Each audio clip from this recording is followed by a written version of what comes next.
بسم اللہ الرحمن الرحیم۔ السلام علیکم، میں ہوں شیجی اللہ فراست۔ آپ دیکھ رہے ہیں نیشنل اور انٹرنیشنل نیوز پر مشتمل 4 ٹی وی کا خصوصی خبرنامہ دنیا بھر سے، یعنی خبریں آپ کی نظر سے۔ سب سے پہلے headlines. Regal flats and apartments Azad international school کے قریب ماڈرن فلیٹ کے خواہش مند اور خریداروں کے لیے ایک سنہری موقع۔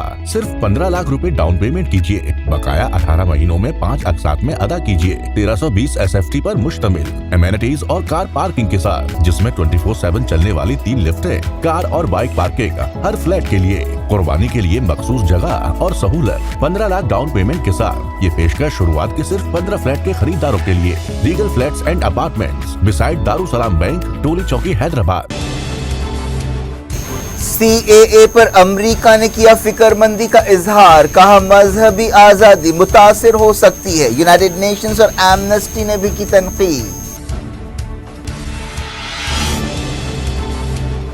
انڈیا نے امریکہ کے ریمارکس رد کر دیے، کہا غیر ضروری تبصرہ ہے، اندرونی معاملات میں دخل اندازی ہے۔ غزہ جنگ بندی کے لیے حماس کی نئی تجویز، عورتوں، بچوں اور بوڑھوں کے بدلے 1000 فلسطینیوں کو رہا کرنے کا مطالبہ۔ اسرائیلی فوج نے ایک بار پھر مدد حاصل کرنے والوں کو بنایا نشانہ، 30 فلسطینی جاں بحق، کئی مقامات پر جھڑپیں۔ سائپرس سے روانہ امدادی جہاز غزہ ساحل پہنچ گیا، جلد ہی ایک اور جہاز بھیجا جائے گا۔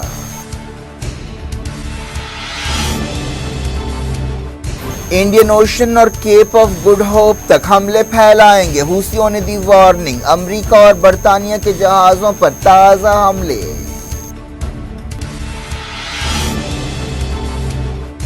رشیا میں نئے صدر کو چننے کے لیے ووٹنگ، پوٹین کی کامیابی یقینی، یورپی کونسل کے صدر نے کیا الیکشنز اور پوٹین پر طنز۔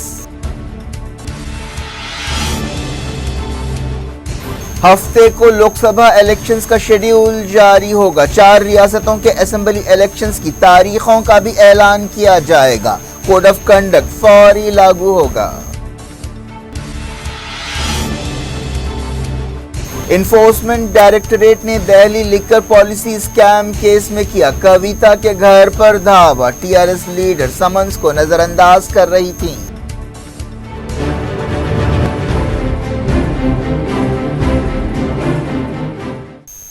ہیڈ لائنز آپ نے دیکھی، اب خبروں کی تفصیل کی طرف آپ کو لیے چلتے ہیں۔ حکومت نے CAA کے بارے میں امریکہ کے ریمارکس کو گمراہ کن اور غیر ضروری قرار دیتے ہوئے رد کر دیا ہے۔ اسٹیٹ ڈپارٹمنٹ کے ترجمان میتھیو ملر نے CAA پر فکر مندی کا اظہار کیا تھا۔ اس کے علاوہ ایمنسٹی انٹرنیشنل اور یونائیٹڈ نیشنز نے بھی CAA کو انڈیا کے دستور کے خلاف قرار دیا ہے۔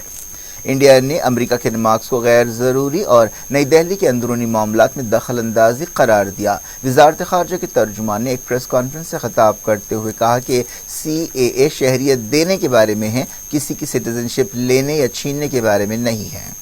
وزارت خارجہ کے ترجمان نے کہا کہ اس قانون میں بے وطن لوگوں کے مسئلے سے نمٹا گیا ہے، انہیں انسانی وقار دیا گیا ہے اور انسانی حقوق کی تائید کی گئی ہے۔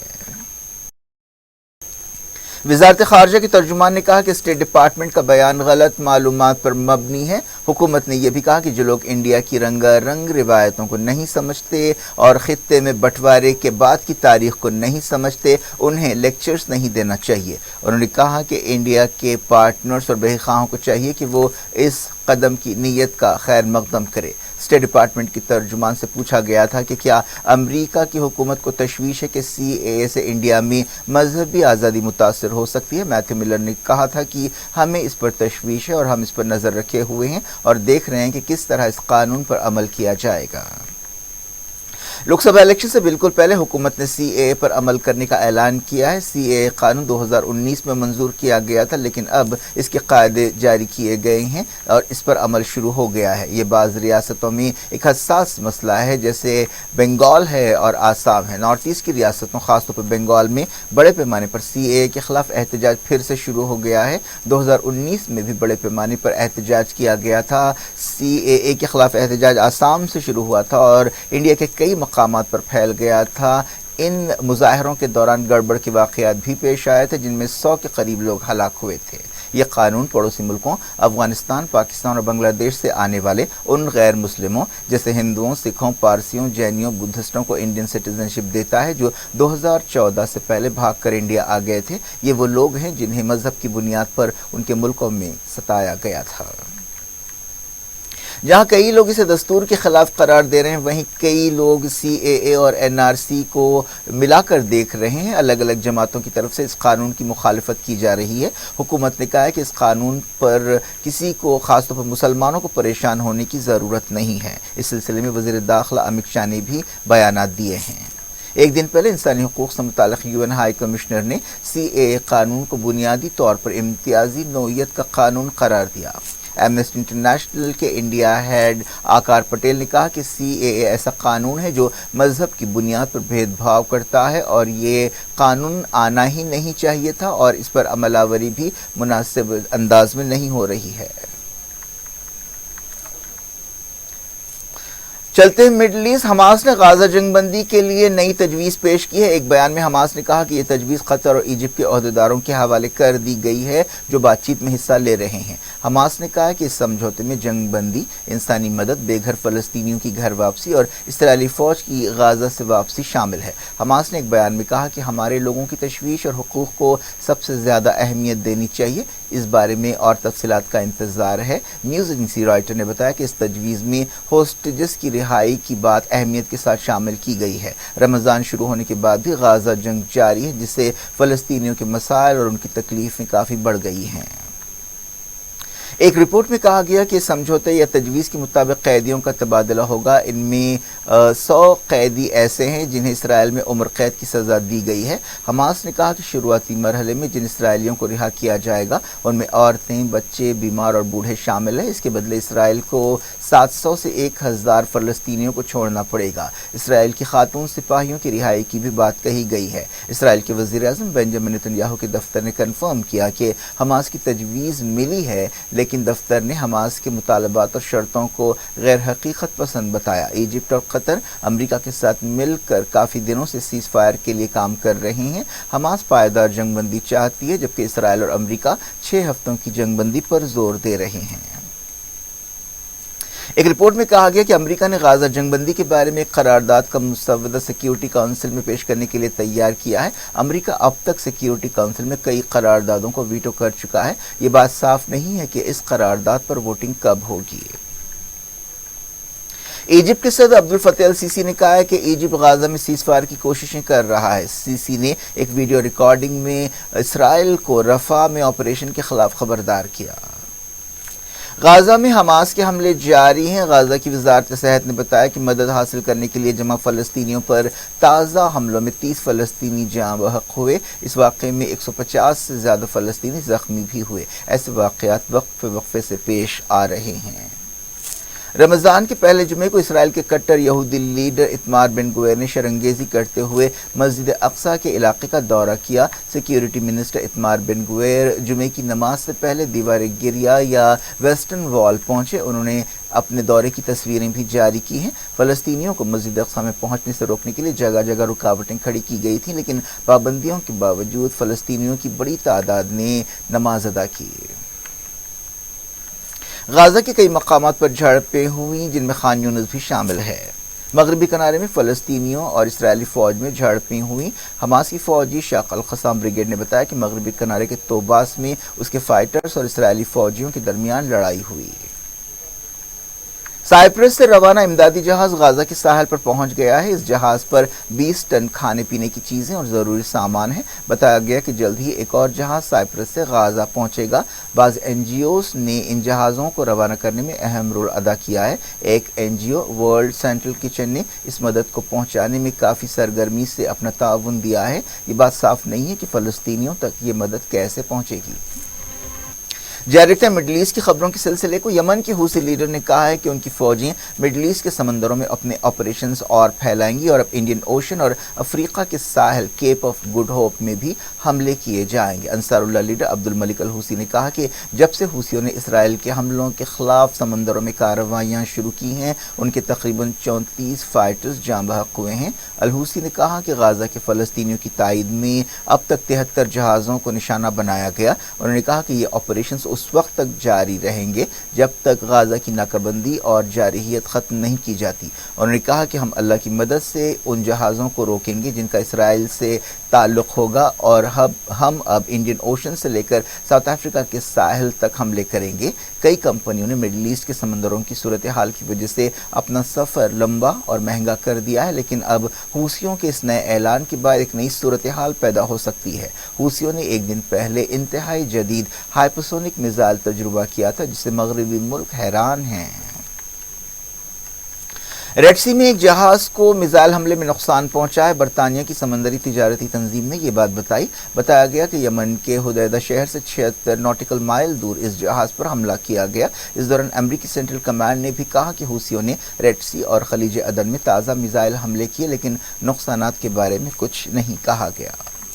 یونائیٹڈ نیشنز کی سیکیورٹی کونسل کی ایک میٹنگ ہوئی جس میں یمن کی صورتحال پر بات چیت کی گئی، خاص طور پر ریڈ سی میں تجارتی جہازوں پر حوثیوں کے حملوں کے بارے میں غور کیا گیا۔ یمن سے متعلق یونائیٹڈ نیشنز کے نمائندے ہانس گرانڈبرگ نے کہا کہ ریڈ سی میں حوثیوں کے حملے جاری ہیں، اس سے امن بات چیت میں مشکلیں پیدا ہوں گی۔ فلسطین کے صدر محمود عباس نے محمد مصطفیٰ کو فلسطینی اتھارٹی کا نیا وزیر اعظم مقرر کیا ہے۔ حال ہی میں محمد شتی نے وزیر اعظم کی حیثیت سے استعفیٰ دیا تھا۔ امریکہ نے نئے وزیر اعظم کے تقرر کا خیر مقدم کیا ہے۔ نیشنل سیکیورٹی کونسل کے ایک عہدیدار نے واشنگٹن میں کہا کہ امریکہ مدد کی تقسیم اور دوسرے مسائل پر نئی حکومت کے ساتھ مل کر کام کرنے کے لیے تیار ہے۔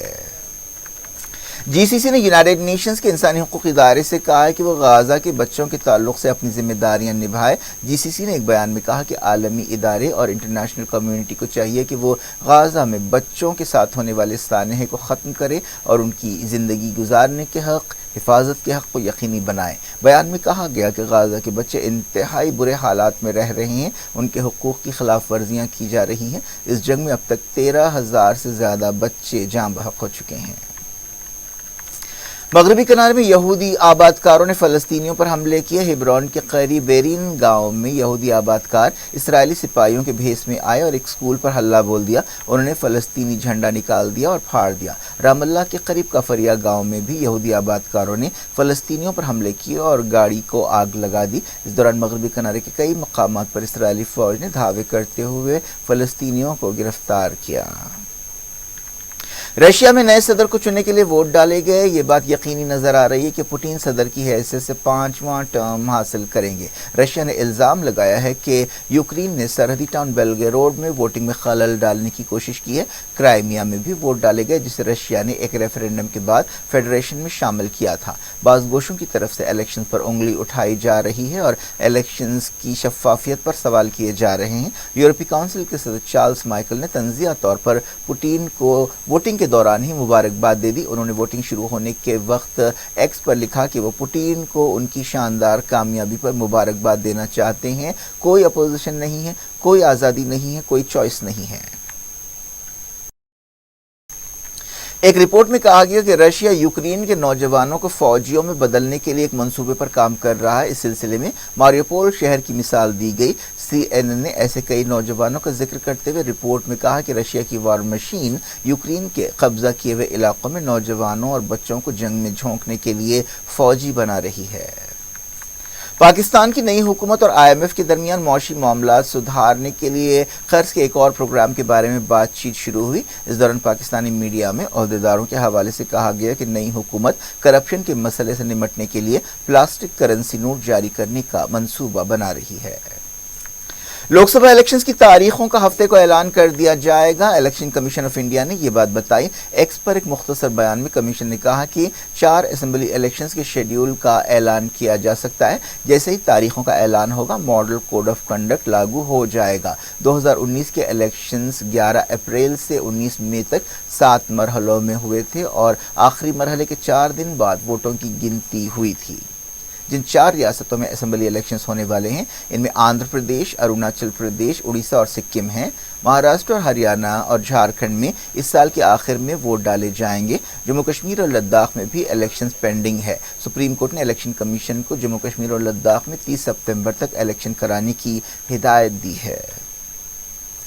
انفورسمنٹ ڈائریکٹوریٹ نے حیدرآباد میں BRS لیڈر کویتا کے گھر پر دھاوا کیا۔ دہلی شراب پالیسی اسکیم کیس کے سلسلے میں یہ دھاوا کیا گیا۔ کویتا نے حال ہی میں ایجنسی کی طرف سے جاری سمنس کو نظر انداز کیا تھا۔ کویتا تلنگانہ کونسل کی رکن ہے اور BRS کے چیف اور سابق چیف منسٹر چندر شیکھر راؤ کی بیٹی ہے۔ اس کیس میں ان سے پہلے بھی پوچھ تاچھ کی گئی لیکن 2 مرتبہ انہوں نے سمنس کو نظر انداز کیا۔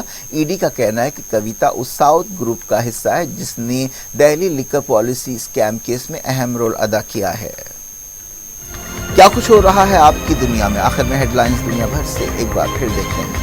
ریگل فلیٹس اینڈ اپارٹمنٹس اذان انٹرنیشنل اسکول کے قریب ماڈرن فلیٹ کے خواہش مند اور خریداروں کے لیے ایک سنہری موقع۔ صرف 15 لاکھ روپے ڈاؤن پیمنٹ کیجیے، بقایا 18 مہینوں میں 5 اقساط میں ادا کیجیے۔ 1320 SFT پر مشتمل امینٹیز اور کار پارکنگ کے ساتھ، جس میں 24/7 چلنے والی 3 لفٹیں، کار اور بائک پارکنگ ہر فلیٹ کے لیے، قربانی کے لیے مخصوص جگہ اور سہولت۔ 15 لاکھ ڈاؤن پیمنٹ کے ساتھ یہ پیشکش شروعات کے صرف 15 فلیٹ کے خریداروں کے لیے۔ Regal flats and apartments beside Darussalam bank, Toli Chowki, Hyderabad. CAA پر امریکہ نے کیا فکر مندی کا اظہار، کہا مذہبی آزادی متاثر ہو سکتی ہے۔ یونائیٹڈ نیشنز اور ایمنسٹی نے بھی کی تنقید۔ انڈیا نے امریکہ کے ریمارکس رد کر دیے، کہا غیر ضروری تبصرہ ہے، اندرونی معاملات میں دخل اندازی ہے۔ غزہ جنگ بندی کے لیے حماس کی نئی تجویز، عورتوں، بچوں اور بوڑھوں کے بدلے 1000 فلسطینیوں کو رہا کرنے کا مطالبہ۔ اسرائیلی فوج نے ایک بار پھر مدد حاصل کرنے والوں کو بنایا نشانہ، 30 فلسطینی جاں بحق، کئی مقامات پر جھڑپیں۔ سائپرس سے روانہ امدادی جہاز غزہ ساحل پہنچ گیا، جلد ہی ایک اور جہاز بھیجا جائے گا۔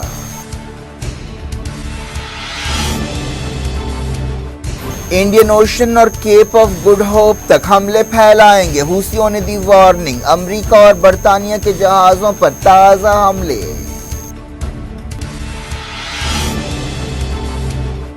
رشیا میں نئے صدر کو چننے کے لیے ووٹنگ، پوٹین کی کامیابی یقینی، یورپی کونسل کے صدر نے کیا الیکشنز اور پوٹین پر طنز۔ ہفتے کو لوک سبھا الیکشنز کا شیڈیول جاری ہوگا، 4 ریاستوں کے اسمبلی الیکشنز کی تاریخوں کا بھی اعلان کیا جائے گا، کوڈ آف کنڈکٹ فوری لاگو ہوگا۔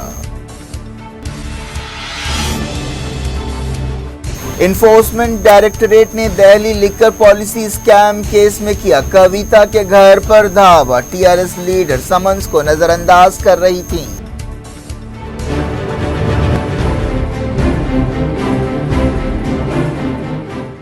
یہ تھی آج کی خبریں، شجیل افراز کو دی اجازت اور اپنا بے حد خیال رکھیں۔ اللہ حافظ۔